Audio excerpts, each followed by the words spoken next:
All right. So thank you very much, Ms. Lowe.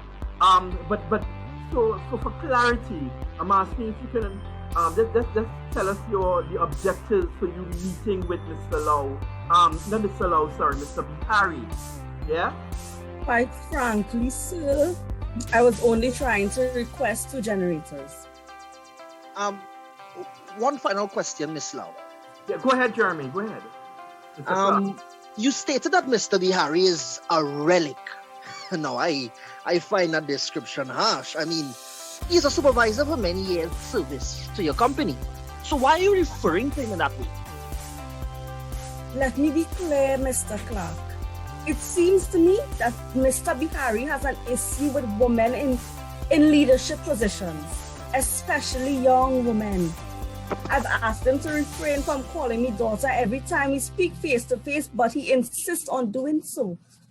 I feel he is just doing it to annoy me because he has difficulty taking orders from a woman. Thank you very much, Ms. Lowe. Thank you.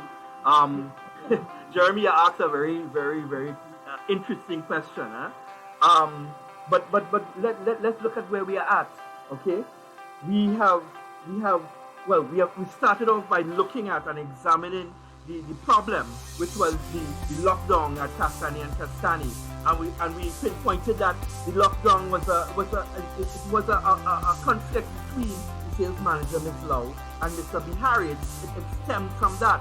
Now that we have spoken to Mr. Bihari, we have spoken with Ms. Lowe, all right. What can we say about the situation now?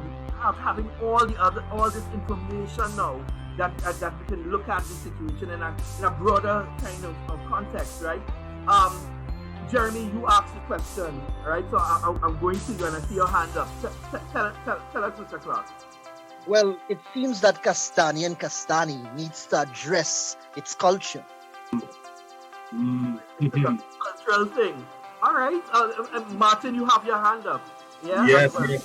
I agree with Mr. Clark because Castani and Castani has a history of being dominated by men. You know.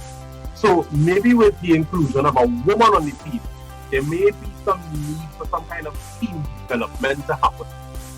Okay, all right, and Ms. Lowe is shaking her head, right? So there's a cultural issue, and it's a team issue, right? No, but the question is though, there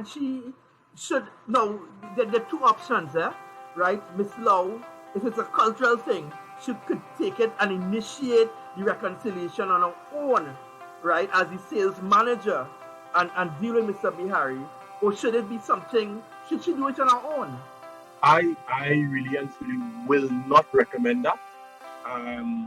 Maybe she should seek out the help of some managerial support or something for this process.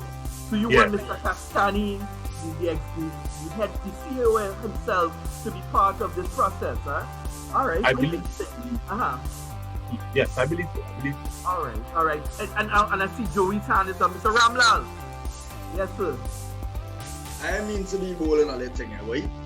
But it seems to only have a problem with one person, though. Who's that? Bihari boy. Hold on, all right. So Joey believes that the main problem is Bihari. All right. Now, listen. Right now, we are working dramatically. We're working with the power of theater in mind. All right, and so we want to create a vision of what this reconciliation process could be about, and what it could look like. All right, so I think we should start before we're gonna get into it there, where we're gonna role play, and we're gonna talk to Mr. Law, Mr. Bihari, and see and set us up. But before we do though, can someone kind of frame what this reconciliation process would look like? All right. Let's talk about it, Jeremy. I mean, you started off. You pointed to something. You have your hand up, Jeremy. Go ahead. Seeing that we now understand the circumstance around the situation, the first thing I should suggest that would happen is